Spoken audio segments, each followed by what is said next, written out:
মাইকের ব্যবহার যেটা সুপ্রিম কোর্টের যে গাইডলাইন আছে সেই গাইডলাইন মেনে করতে হবে।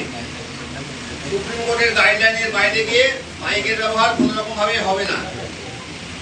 গাইডলাইনে কি আছে না, কাউরির যেন অসুবিধা করে মাইক বা ডিজে এসব বাজানো না যায় এবং তার একটা নির্দিষ্ট ডেসিবেল মাত্রা আছে, সেটা মানতে হবে। তার সঙ্গে 10টা থেকে 6টার মধ্যে, রাত্রি 10টা থেকে 6টা পর্যন্ত কোনো রকম ভাবে সাউন্ড সিস্টেম ব্যবহার করা যাবে না। এটা সুপ্রিম কোর্টের মহামান্য সুপ্রিম কোর্টের অর্ডার আছে। আমার আপনাদের সকলের কাছে অনুরোধ, যেহেতু আপনারা সকলেই আইন মান্যকারী নাগরিক আছেন এবং আমাদের সরকারের তরফ থেকে এখন এই শব্দ নিয়ন্ত্রণ বিধি চালু করা হয়েছে, আপনারা সমস্ত রকম গাইডলাইন মানবেন এই আমরা আপনাদের কাছে আশা রাখি। আমি শুধুমাত্র যারা মসজিদ কমিটির লোক আছে তাদেরকে বলছি না, যারা মন্দির কমিটির লোক আছে তাদেরকেও বলছি যে আপনারা যখন মাইক বাজাবেন সেই মাইক যেন অন্য কাউরির সমস্যার কারণ না হয়।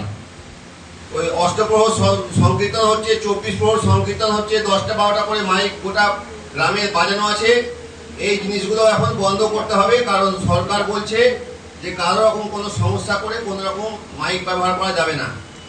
যারা ডিজে ভাড়া দিচ্ছেন তারা জেনে রাখুন, আজকের পর থেকে যদি কোনো ডিজে কাউকে ভাড়া দেন, থানায় গিয়ে লিখিত পারমিশন দেবেন, তারপর ডিজে ভাড়া দেবেন, না হলে আমরা সমস্ত রকম ডিজে সিজ করে দেবো।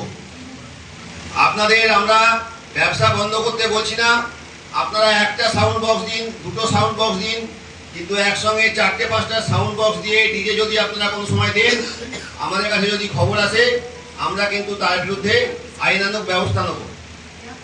সরকারের মানে পরিষ্কার বক্তব্য যে শব্দ দূষণ করা যাবে না, তার জন্য যে যে আইন কানুন আছে সমস্ত আইন কানুন আপনাদেরকে মানতে হবে, এইটুকু বলছি আমরা। তার সঙ্গে আমরা এইটুকু আপনাদের কাছে বলছি যে যেসব বিভিন্ন মসজিদ কর্তৃপক্ষ বা মন্দির কর্তৃপক্ষ এসছেন তাদের কাছে আমাদের অনুরোধ, আপনারা মসজিদে বা মন্দিরগুলোতে সিসিটিভি লাগান।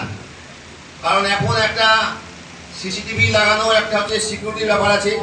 বিভিন্ন জায়গায় আপনারা খবর রাখবেন যে বিভিন্ন জায়গায় বিভিন্ন রকম কিছু বিশৃঙ্খলা তৈরি হচ্ছে, তা সিসিটিভি লাগানো থাকলে সেইগুলোতে কোনো রকম বিশৃঙ্খলার অবকাশ থাকবে না। সিসিটিভি একটা খুব বেশি যে এখন সিসিটিভির খরচ বেশি হয় তা না, সিসিটিভি এখন মানুষ নিজেদের ঘরে ঘরে লাগায়। আমি সমস্ত মন্দির কর্তৃপক্ষ, সমস্ত মসজিদ কর্তৃপক্ষকে অনুরোধ করব আপনারা সিসিটিভি লাগান। বেশি কিছু খরচের ব্যাপার না, একবার লাগাবেন, এটা সারা বছর প্রতি বছর লাগানোর মতো জিনিসও না।